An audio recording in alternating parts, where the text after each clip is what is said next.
नमस्कार, मी घनश्याम पालीवाल. आपलीच बातमी या बातमीपत्रात आपण सर्वांचं स्वागत करतोय.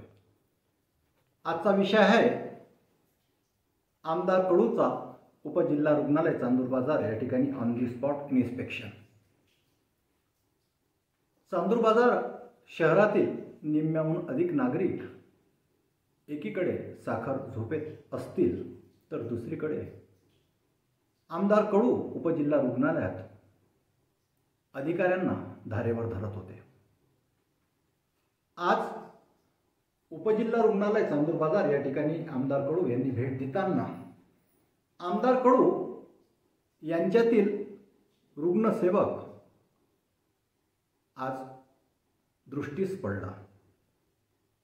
रुग्णाला कसं उपचार द्यायला हवं, रुग्णासोबत कशी वागणूक करायला हवी, रुग्णाला नेमकं काय हवं असतं याची इत्थंभूत माहिती आमदार कडू यांनी वैद्यकीय अधिकारी व संबंधित अधिकारी यांना दिशानिर्देश देताना त्या विषय मांडून दिला. तर आमदार कडू यांच्यातील रुग्णसेवक आज प्रसारमाध्यमाच्या दृष्टीस पडला. आमदार कडू यांनी बारीक सारीक गोष्टीवर लक्ष देत त्यांची नजर घाणीने माखलेल्या त्या बेडशीटवरही पडली आणि आमदार कडू यांनी संबंधित अधिकाऱ्यांना थेट सवाल केला. कमी आलो असता सुद्धा या प्रकारच्या घाणीने माखलेल्या बेडशीट्स उपजिल्हा रुग्णालयात रुग्णांसाठी टाकलेल्या असेल तर इतर दिवशी रुग्णांसाठी कशा बेडशीट असतात. त्या ठिकाणी वैद्यकीय अधिकारी यांनी आमदार कडूंना त्या ठिकाणी कर्मचाऱ्यांची कमतरता हा विषय मांडला. तर आमदार कडू यांनी सरळ आणि सोप्या भाषेत ते बोलले तक्रार करते होण्याच्या पेक्षा करते बना. तर आमदार कडू यांनी वैद्यकीय अधिकारी व इतर कर्मचाऱ्यांना खूप ठिकाणी दिशानिर्देश दिले. तर उपजिल्हा रुग्णालयाची इमारत आणि त्यातील काही तांत्रिक अडचणी यावर सुद्धा आमदार कडूंचं लक्ष गेलं. त्या तांत्रिक अडचणी लवकरात लवकर दूर व्हाव्या असे दिशानिर्देश बांधकाम विभागाचे भेंडेसाहेब बोबडेसाहेब यांना दिले. तर त्या ठिकाणी उपस्थित वैद्यकीय अधिकारी व इतर कर्मचारी यांच्याकडून आमदार कडू यांचे स्वागत आणि सन्मान पुष्पगुच्छ देऊन करण्यात आले. चांदूर बाजार नगरपालिकेचे आरोग्य विभागाची जबाबदारी ज्या अधिकाऱ्यांकडे होती त्या अधिकाऱ्याला मात्र आमदार कडू यांनी चांगलंच धारेवर घेतलं. त्या ठिकाणी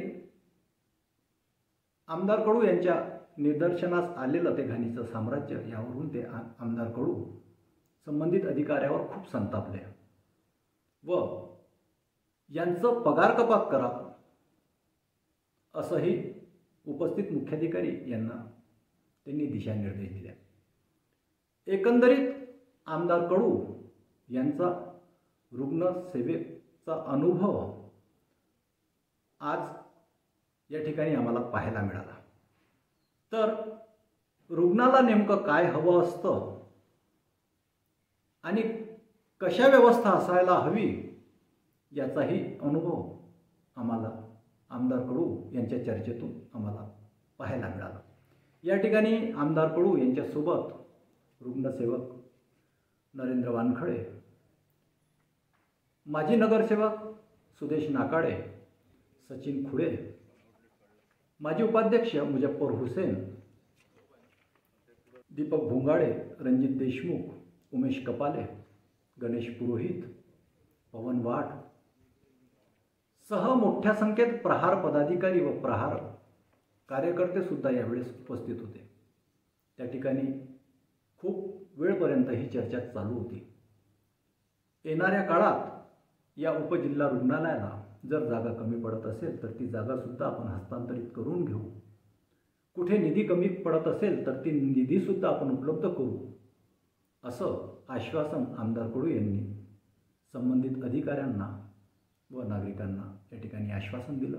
येणाऱ्या काळात स्वच्छ आणि सुंदर उपजिल्हा रुग्णालय या ठिकाणी सेवेकरिता उपलब्ध होईल नागरिकांच्या। आपण त्वरित या उपजिल्हा रुग्णालयाचं उद्घाटन करू असं त्यांच्या बोलण्यातून त्या ठिकाणी लक्षात आलं। आमदार कडूंचा रुग्ण सेवक आणि आमदारकीचा प्रवास 25 वर्षाचा हा अचलपूर विधानसभासह अमरावती जिल्हा, महाराष्ट्र व देशातील नागरिकांना चांगला अनुभवला आहे। आमदार कडू यांना कुठे गरम व्हायचं, कुठे नरम व्हायचं हे चांगलं कळतं। कोणाचा सन्मान करायचा आणि कोणाला त्याच्या कामाची चूक दाखवून द्यायची हे सुद्धा आमदार कडूंना चांगलं ठाऊक आहे। 25 वर्षातला अधिकाऱ्यांसोबत चर्चेतून त्यांचा अनुभव खूप मोठा आहे, खूप दांडगा आहे। आज आमदार कडू यांच्यातील खरा रुग्णसेवक आज पुन्हा एक वेळा पाहायला मिळाला। या ठिकाणी सहज एक प्रश्न प्रसारमाध्यमातून आम्ही विचारला की रुग्णसेवकाला रुग्णांना काय हवं हे तुम्हाला माहीत आहे, तुम्हाला कळतं। या ठिकाणी आधी काय हवं हे सुद्धा तुम्हाला माहीत आहे। त्या ठिकाणी काही त्यांनी चांगल्या बाजू अधिकाऱ्यांच्या होत्या, त्या सुद्धा प्रसारमाध्यमासमोर ठेवल्या। 2-3 गोष्टी आहे। एक तर बिल्डिंग इमारत उभी राहिली म्हणजे सर्वोत्तम सेवा झालं असं म्हणता येत नाही। इथला स्टाफ कर्मचारी जे आहे तेवढं तुम्हाला माहिती आहे का, कमी सैन्यामध्ये महाराष्ट्र लढला आणि जिंकला पण। आता बरेचदा आपल्याला सांगितलं जातं की बाबा रिक्त जागा आहे म्हणून ते होत नाही, हे होत नाही, असं सांगून बगल देण्याचं काम होऊ नये।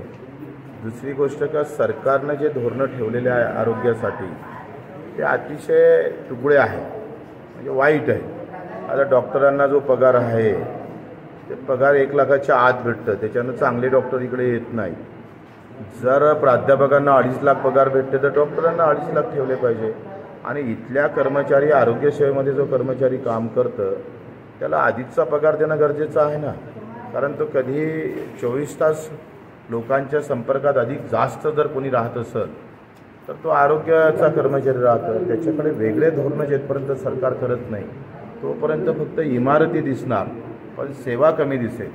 या दोनही गोष्टीकडे आहे त्या कर्मचाऱ्यांनी मन लावून त्यागवृत्ती ठेवून त्याला अधिक योगदान करणं हे सेवेचं काम आहे। इथं हायगाई केली तर प्रॉब्लेम होतं आणि म्हणून त्या कक्षातल्या त्या डॉक्टरांनी वर्षाचे 2,000 रुपये खर्च करून आपला कक्ष जरी चांगला ठेवला तरी त्याचे परिणाम चांगले पडू शकतं। आणि मग आखरी पेशंटला काय पाहिजे, बरेचदा औषधीपेक्षा बोलणं त्याचं चांगलं पाहिजे। चांगलं बोललं का पेशंट तसंच दुरुस्त होतं। पण आता बोलाले पण चांगले लोक भेटले तर ते काही नोकरीनं भेटत नाही, पैशानं नाही भेटत। त्याची मानसिकता त्या कर्मचाऱ्याची अतिशय उत्तम आणि चांगली पाहिजे। किती काही पेशंट आले तर त्याला चांगल्या पद्धतीने कसं समजून सांगता येईल, त्याच्याशी चांगलं कसं बोलता येईल, नका साखर देऊ पण तोंड गोड ठेवावं लागेल ना, त्याच्याशिवाय ते समाधान होणार नाही।